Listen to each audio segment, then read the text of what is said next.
This the type of football news that you really gotta wait a couple days, let it digest before you give your reaction to it. Because I sat on this Nico Williams to Barcelona move for a while before I actually made a video on it. And I sat down and I really thought about it. Then when I think about it, and the more I think about it, and the more I sit on it, I just think to myself, this move is as big as Mbappe joining Real Madrid. Biggest moves and the biggest, chess plays, checkmate play from Barcelona that we've seen in football in a very long time. If Barcelona are able to pull this move off, we go from thinking that Real Madrid is going to have this mega team, this superstar team that's going to run football for the next few years, to now looking at Barcelona and going, you know what? They might have the mega team. They might have the superstar team. They might have the team that's going to run football for the next few years. And that's the way we really have to look at this, because when you go piece for piece, player for player, position for position, Real Madrid's team doesn't look so big and bad no more. It really gets to the point where you go, damn, this Barcelona team can develop into not only one of the best teams in modern football, maybe potentially one of the best teams we've ever seen in football. Like looking at some MSN type stuff, looking at some of the Messi, Cristiano Ronaldo, the Messi, Ronaldo, Bale type teams. Because lads, you have this team that these kids are babies still and can develop into their prime, where it's Nico Williams, Lamine Yamal, and Pedri. And then you have Gavi. And the list goes on. Balde is a stud. Kubasi's like the next PK, but a baby still. We're not really understanding how young this team really is and how none of them are in their primes yet. And when they hit their primes, they're going to be a team that people should really, really, really be scared of. There's a lot we must talk about. There is. How is the team going to line up? Is Rafinha going to get pushed to the side? You know, it looks like Barcelona's done with Ter Stegen. How is the team going to line up in 2025, 2026 season? And will this team just run every single competition? Last year, I said, not last year, 2-3 years ago, I said, I don't want to say last year because people take my clip out of context and they go and grab it and they put it to now. 2 years ago or 3 years ago, before Mbappe landed Real Madrid, when Real Madrid had Toni Kroos, Luka Modric, and they were at their peak, I said to people, if Mbappe lands Madrid, Barcelona doesn't need to get ready. The world needs to get ready. But the truth is, with what's about to happen in football, if Nico Williams, and I know y'all think I'm going to be trolling here, but if Nico Williams lands Barcelona, not only do Madrid have to get ready, the world have to get ready for what's about to happen. Because you are about to have these young superstars develop under one of the best teams at developing players into just, by the time they get to their primes, I'm scared for the world. Kubasi, Balde, Nico Williams, Lamine Yamal, Pedri, Gavi. The list goes on of the talent that this team has, bro. It's unbelievable. And you got to think, bro, there's still players in this team's academy. You know there is. There's always players in this team's academy. So there's going to be a player in the next 2-3 years that comes up from their academy again that you're going to go, damn, this kid's a stud. It keeps happening. This is not like this is not like they hit every 15 years. No, dude, this team hits a lot. They continuously hit and hit and hit. And if they use all of their money on Nico Williams, I ask you the same question. Is this one of those moves where I know Barca fans will never say it, but last year when Dani Almo signed for Barcelona, I said it was the signing of the summer. I said this was a great signing. I said this signing was fantastic. And many Barca fans, 85% of Barca fans, they liked the move, but they were upset with the move because they said, Skills, this is not what we needed. We have more holes to fill. Dani Almo is not what we should have went for first. We should have filled holes. We have this position already. Yet Dani Almo was fantastic for you guys. And it ended up, hindsight, look, if you could see it in the future, you would have known that they win the league. They go far in the Champions League. Dani Almo was an important piece. It worked out, right? But it could have also not worked out. But as you look at this team, you start thinking to yourself, is there holes? And this is what we really have to talk about. So Conde at the right back position, right? Now, I like it and I hate this because I just don't, when I think of Barcelona, I think of Balde and Jordi Alba, and the list goes on of right backs and left backs that really have an offensive-minded approach.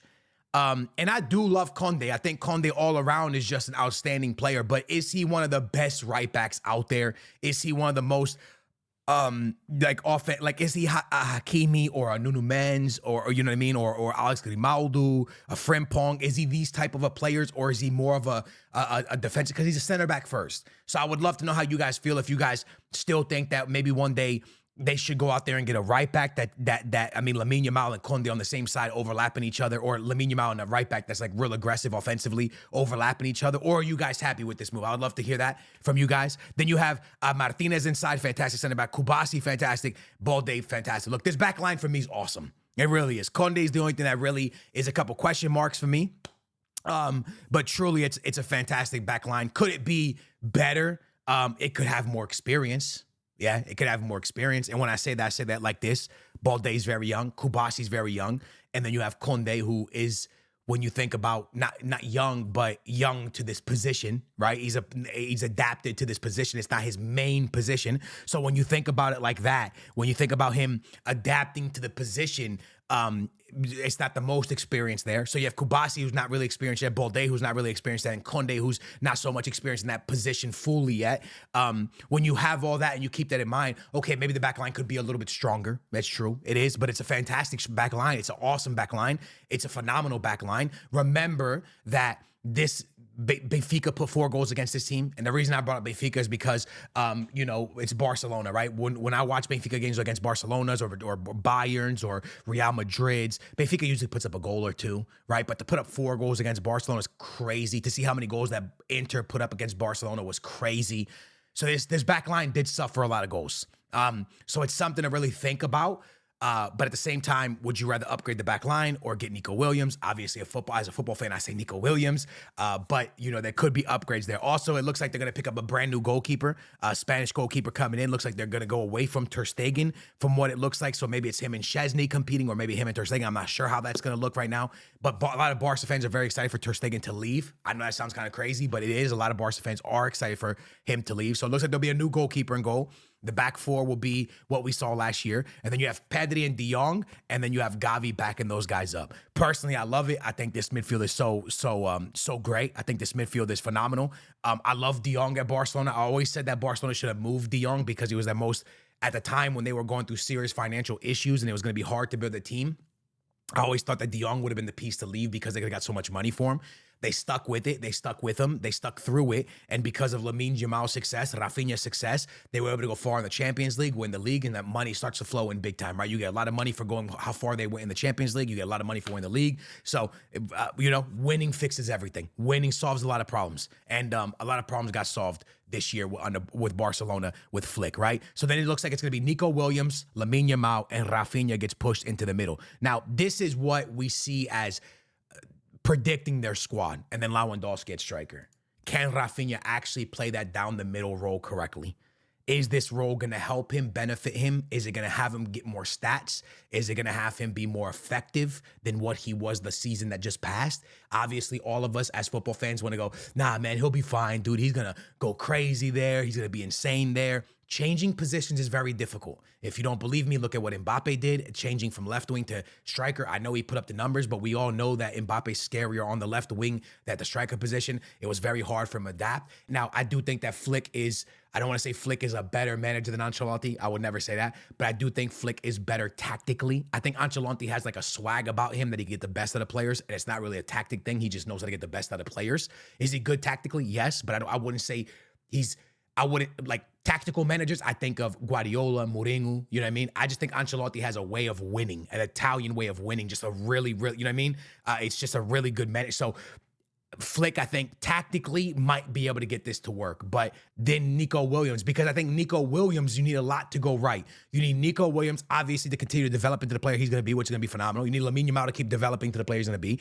But you now need Rafinha to hit in the middle of the park. You need Rafinha to hit as a cam.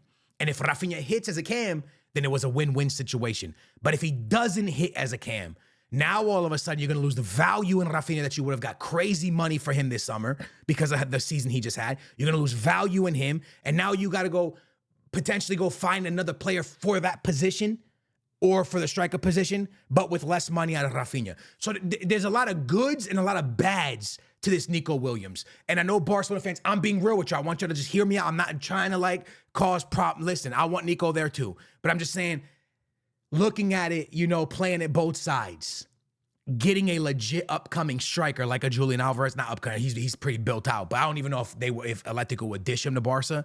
But just imagine having someone like Julian Alvarez. So when you really sit down and think about it, is Nico Williams a must-have? No, I think there's positions that they could use more of, like a crazy striker. And I do think Lewandowski performed well, but Lewandowski's getting old. You know, so that's something to really, really think about. And when you look at this prediction stuff, you see down here it says Marcus Rashford. I don't like this. I don't like this. And I don't think Barca should do another. Why don't I like it? If they, just hear me, and I don't think it's going to happen, but if they did go get Marcus Rashford, let me say something to you. Marcus Rashford, Rafinha, Lamine Yamal, Nico Williams. What did I just say to you? The same problem Real Madrid has. Now you have 4 wingers and adapting players to positions. People who say, oh no, Skills, Rashford is a striker. No, he's not, dude. Rashford's a winger that's adapting to a different position. They're trying to use Rashford the way they use Mbappe. They're trying to use Rashford the way Ronaldo was used. That's hard to do. These are wingers, right? So it starts to become the same problem Madrid has. You're starting to buy players and to adapt them to a position. I don't know. So again, do I want Nico Williams to come? Yes. Do I think it's going to be a problem for teams? Does the world have to get ready for Nico Williams? Yes. But it doesn't mean that it's this season coming up.